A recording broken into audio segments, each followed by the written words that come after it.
Now, just down this road behind me is where 17 of those victims lost their lives on Wednesday. This is just some of the damage that we're seeing out here on the roads. Just some of these tree branches falling down in the middle of the road, taking down those power lines. And the legal fight is over for one Oklahoma family after they took a major insurance provider to court. A jury awarded the estate of Orrin Cunningham and her husband, Ron, $25 million in damages. Well, they say that they train for moments like this. So when it comes to suspicious packages, they know what they're looking for.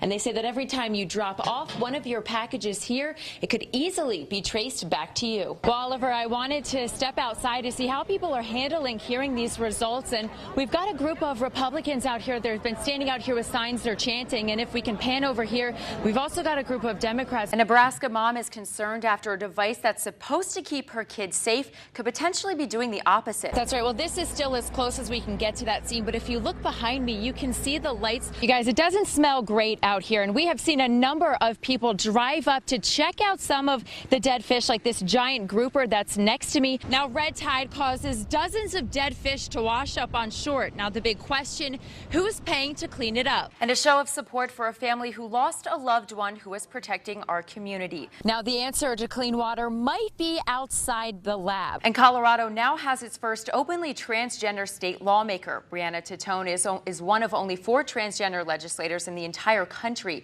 Titone didn't officially win until yesterday. Her victory is stunning not only because of its historic nature, but also because she won a district that 2 years ago drastically favored Republicans. Titone says her gender identity rarely came up on the campaign trail.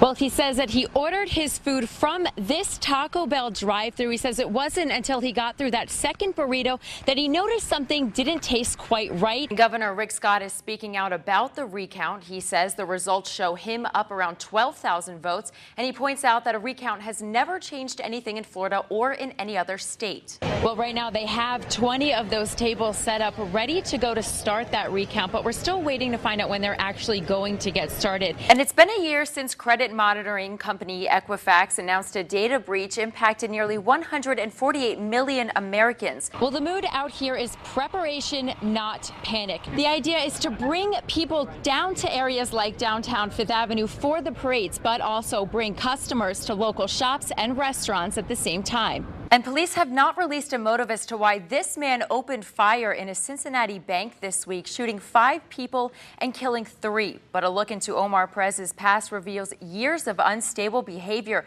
These are the moments Perez walked into the bank and opened fire. Police shot and killed the 29-year-old. And today, South Carolina's governor declares a state of emergency due to Tropical Storm Florence. Wink News meteorologist Janine Albert is here tracking those tropics. This video shows ducks swimming in the toxic green algae in downtown Fort Myers. These baby ducks.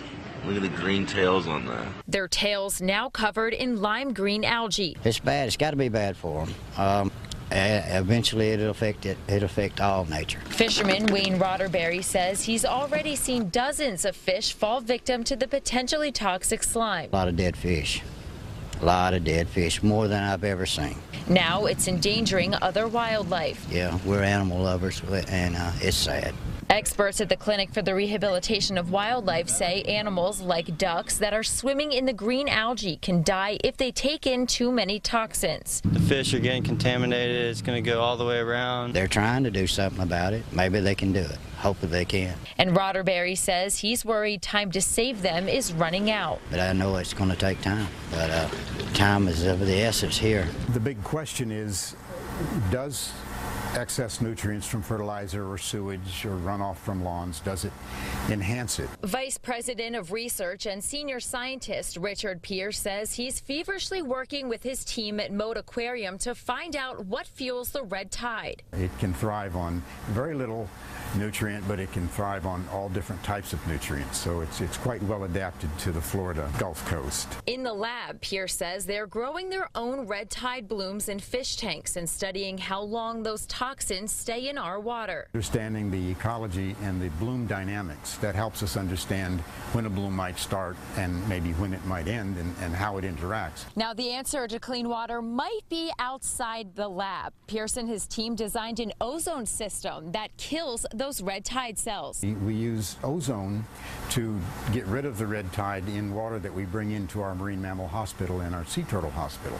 Well, we looked at that concept and we said, why can't we do that in localized areas? He says it's a patent machine that brings in toxin-infested water and injects it with ozone, then pumps out the clean water. And he says it's completely safe. It destroys the red tide organism, destroys the toxin, and reoxygenates the water. And the results show it can kill all the red tide cells in 150 gallons of water every single minute. Where we can restore an area that's been really adversely affected by red tide, we can restore it back to natural conditions.